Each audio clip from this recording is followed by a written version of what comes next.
ECC రాజకీయ వ్యవహారాల committee సమావేశం తేదీ ఖరారైంది. ఈ నెల 23 సాయంత్రం 5 గంటలకు హైదరాబాద్ గాంధీ భవన్లో పీఏసీ సమావేశం నిర్వహించనున్నారు.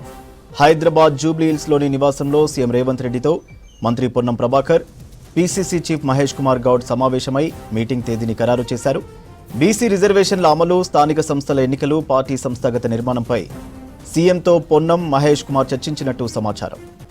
డీటెయిల్స్ షరీఫ్ అందిస్తారు. షరీఫ్, సీఎం పీసీసీ చీఫ్ భేటీపై అప్డేట్స్ ఏంటి?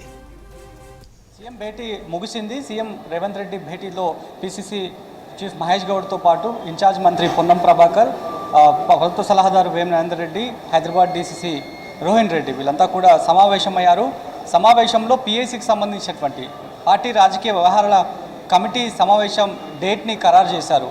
ఈ నెల 23న పీఏసీ సమావేశం కాబోతోంది. ఈ పీఏసీ సమావేశంలో దాదాపు 3 ఎక్స్-అఫిషియో సభ్యులతో కలుపుకొని మొత్తం 25 మంది పీఏసీ సభ్యులుగా ఉన్నారు కమిటీలో. ఈ 25 మంది పీఏసీ సభ్యులు సమావేశం కాబోతున్నారు. ఈ సమావేశానికి చీఫ్ గెస్ట్గా AICC Telangana incharge Meenakshi Natarajan, PCC chief Mahesh Kumar Goud, CM Revanth Reddy అధ్యక్షతన ఈ సమావేశం జరగబోతోంది. ఈ సమావేశంలో పలు అజెండాలు ఉన్నాయి. ఇప్పటికే బీసీల 42% రిజర్వేషన్ వ్యవహారంలో కేంద్రం నాన్స్తూ ధోరణి అవలంబిస్తూ వస్తుంది. ఇప్పటివరకు ఎలాంటి నిర్ణయాన్ని కూడా ప్రకటించలేదు. దానికి ప్రత్యామ్నాయంగా ఆర్డినెన్స్ని తెలంగాణ సర్కార్ తీసుకొచ్చినప్పటికీ కూడా తెలంగాణ గవర్నమెంట్ దగ్గరనే ఇంకా ఎన్ని డేస్ అవుతున్నా పెండింగ్లోనే ఆ అంశం ఉంది.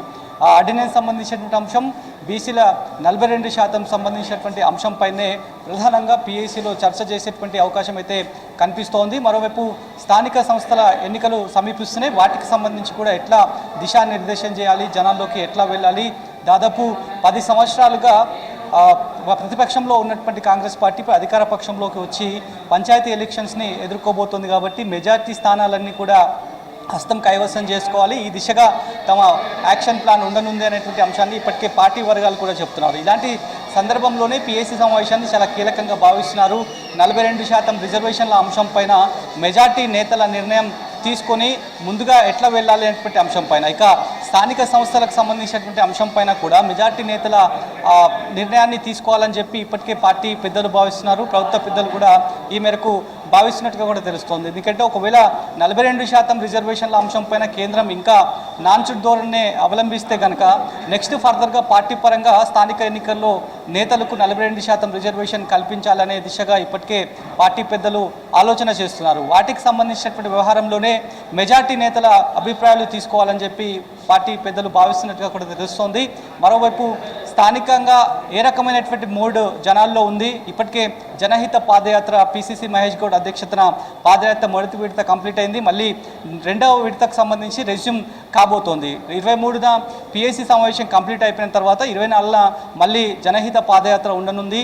ఏఐసీసీ ఇన్ఛార్జ్ మీనాక్షి నటరాజన్ ముఖ్య అతిథిగా రాబోతున్నారు. మహేష్ గౌడ్ అధ్యక్షతన ఈ పాదయాత్ర జరుగుతోంది. మొదటి విడత పాదయాత్రలో ఏ రకమైనటువంటి ప్రశ్నలన్నీ కూడా ఎదురయ్యాయి, ఏ సమస్యలను అక్కడ ఉన్నటువంటి స్థానిక ప్రజలు చెప్పారు, మహిళలు ఏ సమస్యలను తీసుకొచ్చే ప్రయత్నం చేశారు, విద్యార్థులు ఏ సమస్యలను తీసుకొచ్చారు, అంతర్గతంగా పార్టీ వ్యవహారాలకు సంబంధించినటువంటి అంశంలో క్యాడర్ ఏ అంశాలను పాదయాత్ర దృష్టికి తీసుకొచ్చారనేటువంటి అంశం పైన, వాటికి సొల్యూషన్ ఏంది అనేటువంటి విషయం పైన మొన్నటి మీటింగ్లో సీఎం రేవంత్ రెడ్డి మీటింగ్లో మహేష్ గౌడ్తో పాటు సమావేశం జరిగింది. ఆ సమావేశంలో ఒక కన్క్లూజన్కి వచ్చినట్లు కూడా తెలుస్తుంది. మంచి రిజల్ట్ వచ్చిన కారణంగానే 2వ విడత రెజ్యూమ్ కాబోతోంది.